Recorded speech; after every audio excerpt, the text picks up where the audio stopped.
तो बात शुरू होती है जुलाई 2016 में एक 15 साल की छोटी सी बच्ची के रेप और मर्डर केस के साथ। इस केस को Kopardi rape and murder case के नाम से भी जाना जाता है। अहमदनगर के जिले कोपर्डी गांव में 13 जुलाई को 15 साल की छात्रा का शव मिला था। दोषियों ने गैंगरेप के बाद शव को शत-विशत कर दिया था। इस निर्मम हत्याकांड के आरोप में पुलिस ने जितेंद्र बाबूलाल शिंदे, संतोष गोरख भवाल और नितिन गोपीनाथ भैलुमे को गिरफ्तार किया था। हत्या इतनी घिनौने तरीके से की गई थी कि कुछ लोगों ने इसे 2012 के दिल्ली गैंगरेप के साथ भी कंपेयर किया था। इस केस के पब्लिक होते हुए महाराष्ट्र में मुंबई, औरंगाबाद, थाने, अहमदनगर जैसे 50 शहरों में साइलेंट प्रोटेस्ट हुई और इसे मराठा क्रांति मोर्चा का नाम दिया गया।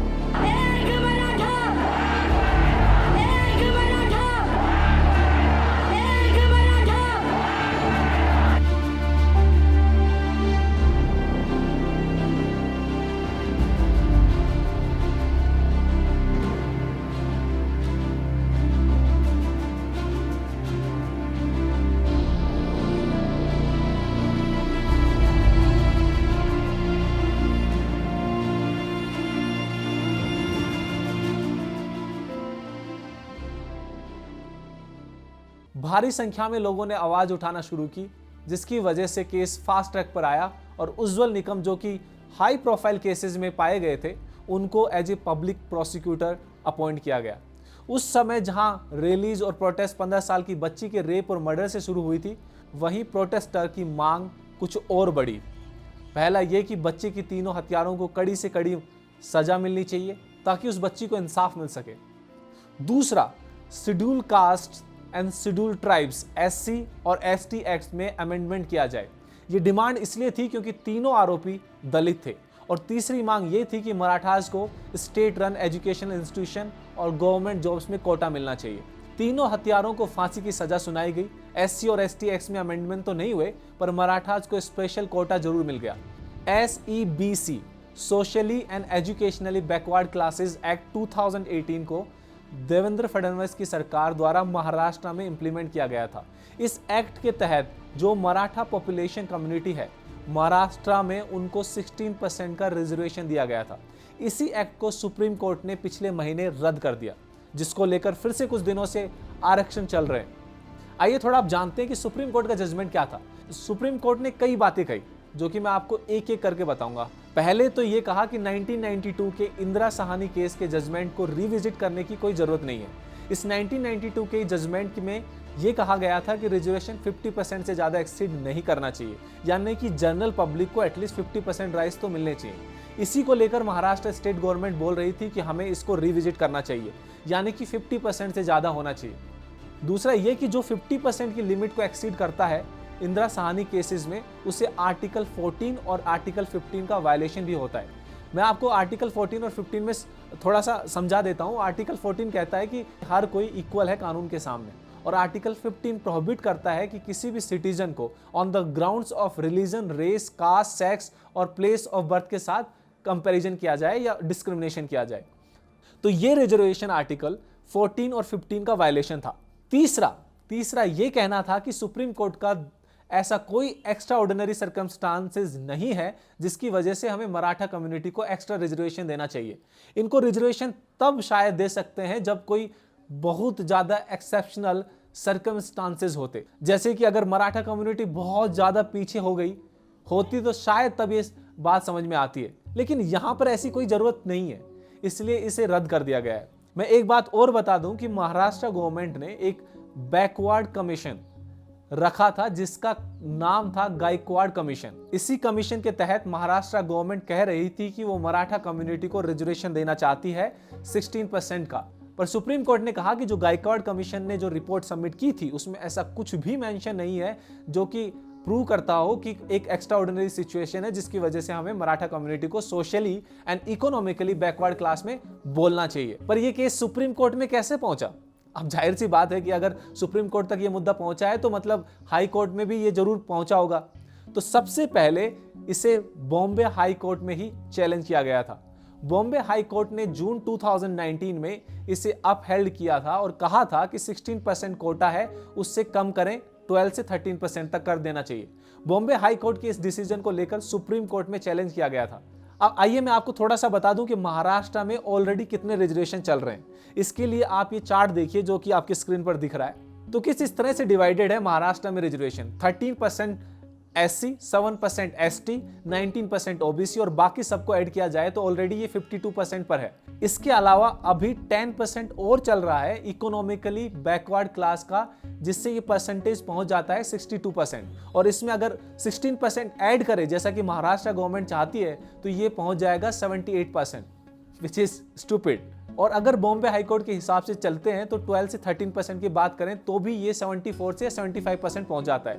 इसमें अब जनरल कैटेगरी वाले लोग कहां जाएंगे? सिर्फ 25% में। अब अगर इतना सब जान लिया है तो थोड़ा मैं मराठा कम्युनिटी के बारे में भी बताना चाहूंगा कि वो रियल में बैकवर्ड कम्युनिटी से बिलोंग करते हैं कि नहीं करते। मराठास को वॉरियर कम्युनिटी कहा जाता है। इनके इतिहास के पन्ने खोलोगे तो बहुत ही बड़े शूरवीर के नाम मिलेंगे जिसे भारत में शायद हर कोई जानते हैं। शिवाजी महाराज, जिनका सपना था स्वराज्य, जिन्होंने पूरे भारत देश में राज किया था, आज वही कम्युनिटी रिजर्वेशन के लिए लड़ रही है, जिनकी पॉपुलेशन महाराष्ट्र में फिलहाल 31% है। अब तक के महाराष्ट्र में 19 चीफ मिनिस्टर्स में से 11 मराठा कम्युनिटी को बिलोंग करते हैं। चलो इसके अलावा हम मराठा कम्युनिटी की स्थिति के बारे में बताते हैं। दैनिक भास्कर ने यह डेटा रिलीज किया था जो कि आपको अपनी स्क्रीन पर दिख रहा होगा।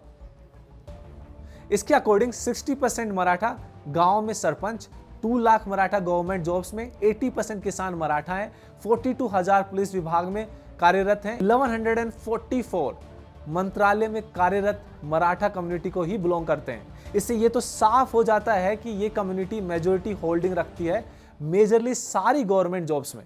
इसी रिजर्वेशन का दूसरे स्टेट्स पर भी कुछ असर होते हैं। महाराष्ट्र के अलावा कई और स्टेट्स भी हैं जो कि अपनी अपनी कम्युनिटी के लिए रिजर्वेशन लाना चाहते हैं। इसी वजह से कई सारे स्टेट्स ने महाराष्ट्र को इसी बात पे सपोर्ट भी किया है, क्योंकि वो भी अपने अपने स्टेट्स में कोटा लाना चाहते हैं। इसके सबसे फेमस एग्जांपल है गुजरात में पटेल्स का रिजर्वेशन, जिसमें बहुत सारे प्रोटेस्ट भी हुए थे और काफी कुछ हुआ था कुछ सालों पहले वहां रिजर्वेशन को लेकर।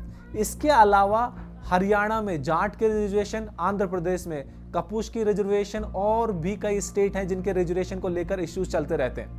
अब मैं आपको एक चीज, ये मेरा ओपिनियन है जो मैं आपको बताना चाहता हूं, क्यों होते हैं रिजर्वेशन? बाबा साहेब अंबेडकर ने क्यों शुरुआत की रिजर्वेशन की?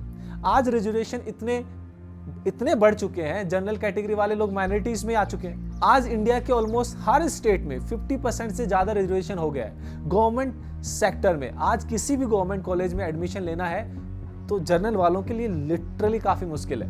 अनडिजर्व लोगों को एडमिशन मिलता है। मेरा ओपिनियन रिजर्वेशन को लेके बहुत सिंपल है। I am not against the reservation because we understand there are lot of caste जिनके प्रॉब्लम थी, जिनको प्रॉब्लम थी और जिनको गलत तरीके से देखा जाता है। SC ST को कई स्टेट्स में आज भी हम नीची जात की तरह देखते हैं, उनके लोगों के साथ नहीं बैठते। बहुत सारे ऐसी कास्ट जैसी प्रॉब्लम है अभी भी गाँव में लेकर बहुत सारी जगह पे। पर मेरा पॉइंट ये कि reservation on the basis of this should not be there. जैसे रिजर्वेशन का जो भी टाइम पीरियड था वो भी खत्म हो गया, सिर्फ हम इसको एक्सटेंड करते जा रहे हैं। इसका रीजन सिंपल है, जिस भी कम्युनिटी के रिजर्वेशन मिला था वहां के लोग थोड़े से बढ़ चुके हैं। धीरे धीरे जहां से लोग बढ़ चुके हैं तो they have power and now अब they can not change it. अब क्वेश्चन ये आता है कि ये कब तक चलेगा? कब तक आप ये सब कहोगे कि बैकवर्ड क्लास है, SC ST क्लास है, OBC क्लासेस है, या on the basis of caste reservation हम कब तक चलते रहेंगे? My belief is on the basis of caste नहीं हो सकता। क्या जनरल कैटेगरी में लोग गरीब नहीं है क्या? On the basis of economy we should give the reservation. और रिजर्वेशन भी हमें 2 तरीके से हमें ध्यान देना चाहिए कि हमें एक तो एजुकेशनल रिजर्वेशन, जहाँ पे हम एजुकेशन को कैसे सपोर्ट कर सकते हैं। अगर एक SC ST कार्ड से बंदा बिलोंग करता है तो हम उसके एजुकेशन को कैसे अपलिफ्ट कर सकते हैं। हम एक समान अवसर सबको प्रोवाइड करा सकते हैं, हम एजुकेशन सबको सेम दें, हम इंफ्रास्ट्रक्चर सबको सेम दें, एंड हम ऐसे लोगों को जिनके लिए पॉसिबल नहीं है पढ़ना, तो हमें वहाँ मेहनत करनी चाहिए। But at the time of selection, जहाँ पे गवर्नमेंट को चलाना है, जहाँ पे किसी इंसान को, जैसे अभी मैं बताऊँ कि कोई अनडिजर्व डॉक्टर बन जाता है रिजर्वेशन की वजह से, तो वो क्या करेगा भाई? नहीं कर पाएगा ना। अनडिजर्व IAS ऑफिसर बनता है तो वो क्या करेगा भाई? नहीं करेगा ना। अनडिजर्व कोई MLAs बनते हैं तो नहीं करेगा ना भाई, वो करेगा ना बकचोदी, उसको अनडिजर्व है। तो अनडिजर्व, लेकिन 2 अलग अलग प्रॉब्लम है। तो मेरा मानना है ये कास्ट के बेसिस पर जब तक रिजर्वेशन रहेगा तब तक बकचोदियाँ चलती रहेंगी। हमें कास्ट के बेसिस से उठना चाहिए। और अब एक मेरा ओपिनियन है, मुझे लगता है कि किसी भी जनरेशन में अगर किसी एक बंदे को, फैमिली को अगर रिजर्वेशन मिल गया है तो उसकी और जनरेशन को नहीं मिलना चाहिए। फॉर एग्जांपल अगर मैं SC/ST से बिलोंग करता हूँ, तो मेरे को अगर मिल गया तो मेरे नीचे मेरे बच्चों को नहीं मिलना चाहिए कोई रिजर्वेशन।